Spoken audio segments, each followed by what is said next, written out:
இது மகிமை நேரம்.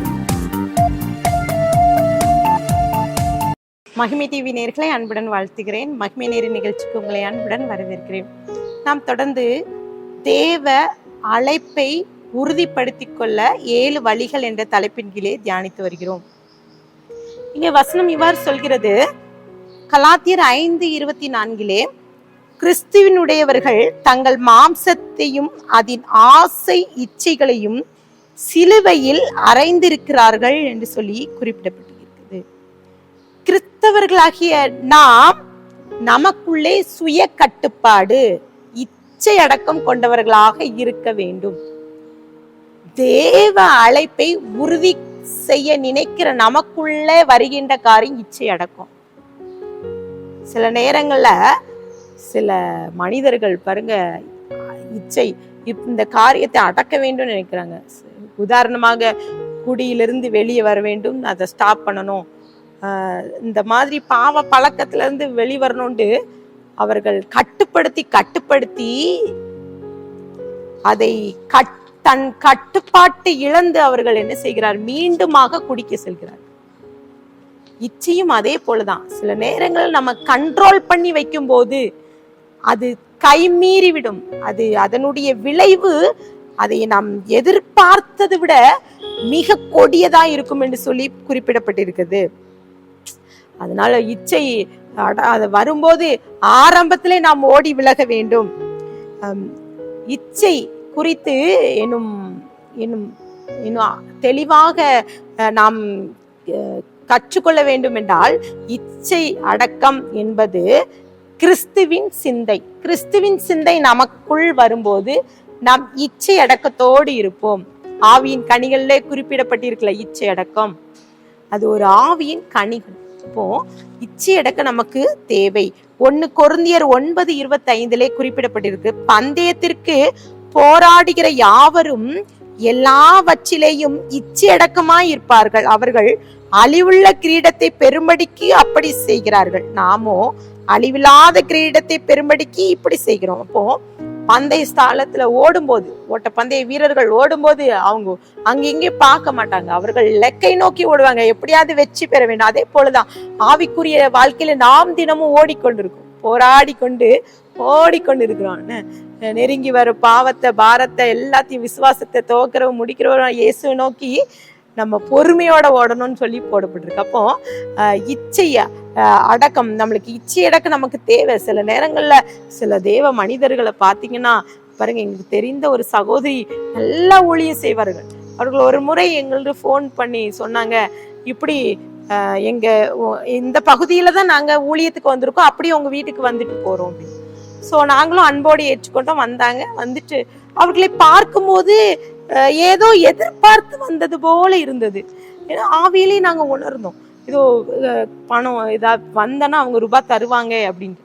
ஸோ நாங்களும் ஜெபித்து அங்கே அவங்களுக்கு எங்களால் முடிந்த உதவியை செய்தோம். ஆனால் இந்த சகோதரி வீட்டிற்கு போய் அந்த ஒரு ஊழியம் செய்கின்ற சகோதரி வீட்டுக்கு போய் விட்டு சொன்னாங்க, அதாவது எங்கள் ஹஸ்பண்ட் போகிற வழியில் அப்படியே இங்கே பார்த்துட்டு போவோம், அப்போ நம்மளுக்கு கொஞ்சம் ரூபாய் கிடைக்கும் என்று சொன்னாங்கன்னு சொல்லி அவங்க மனசு விட்டு பேசுறாங்க. பாருங்க, எத்தனை சில நேரங்கள்ல பணத்துக்காக ஊழியம் செய்து விடுகிறோம் அல்லவா, பணம் கிடைக்கும், இங்க போனா பணம் அப்படிங்கிற எண்ணம் நமக்குள்ள பிசாசு விதைத்து விடுகிறான். தவறான இச்சைக்கு இடம் கொடுத்து விடுகிறோம்.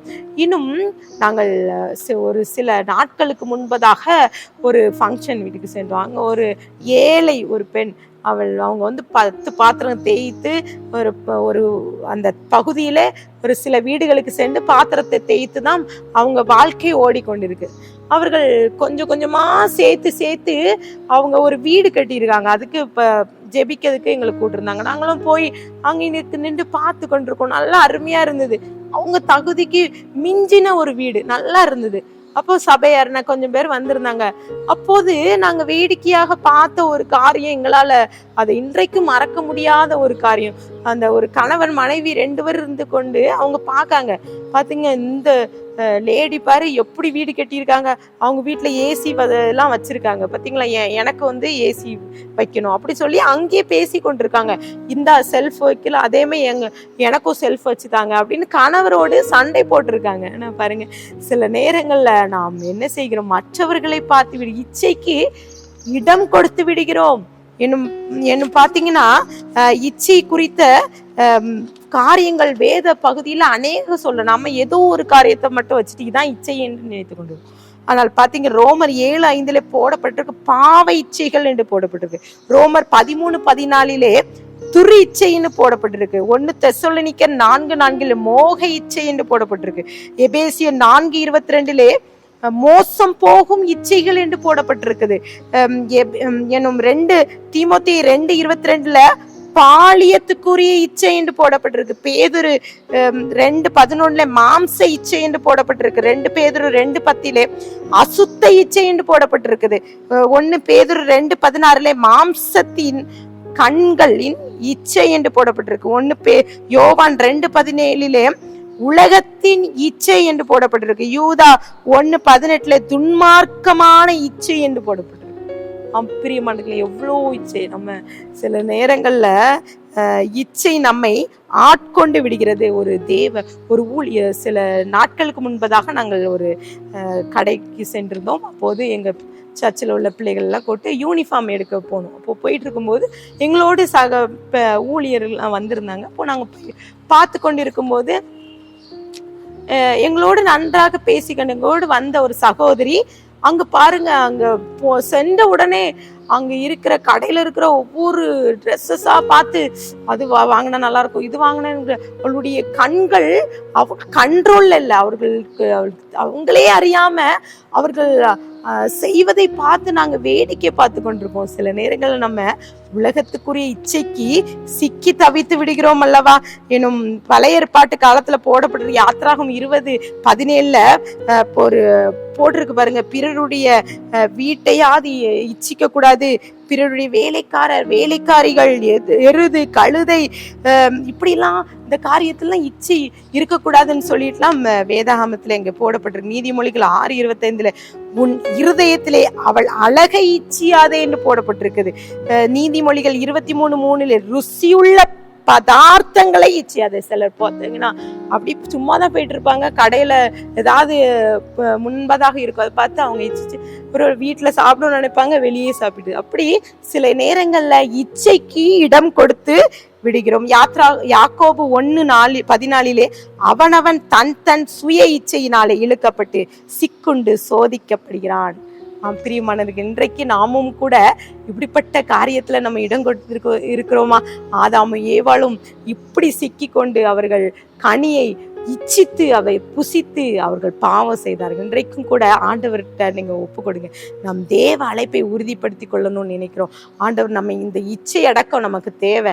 ஆண்டவர்கிட்ட ஒப்பு கொடுப்போம். இந்த மாதிரி பாவத்துக்கு நாங்க இடம் கொடுக்காதபடி உமக்காக நாங்க சாட்சியா வாழணும்னு சொல்லிட்டு ஆண்டவர்கிட்ட ஒப்பு கொடுத்து ஜெபிக்கலாமா? அன்பின் பிதாவே, உம்மை ஸ்தோத்திரிக்கிறோம். எங்களோடு பேசியிருக்கீங்க. இந்த காரியம், இந்த இச்சை அடக்கம் எங்களுக்கு தேவை. ஆவியின் கனிகளில் ஒன்று என்று குறிப்பிடப்பட்டிருக்குது. சில நேரங்கள் நாங்க தவறி விடுகிறோம். சில காரியங்கள்ல, சில பொருட்கள் மேல, உலக ஆசை மேல, மனிதர்கள் மேல, சில காரியங்கள்ல நாங்க இச்சை அடக்கம் இல்லாதபடி நாங்க வாழ்ந்துருக்கோம்ப்பா. எங்களை மாற்றுங்க, முற்றிலுமாக கழுவுங்க, சுத்திகரிங்கப்பா. எங்களை உமக்கு சாட்சியாக வாழ கிருபை தாங்க. துதிக்கான மகிமையெல்லாம் நமக்கு ஏறடிக்கிறோம். மீட்பர் மூலம் கேட்கிற பிதாவே, ஆமென்.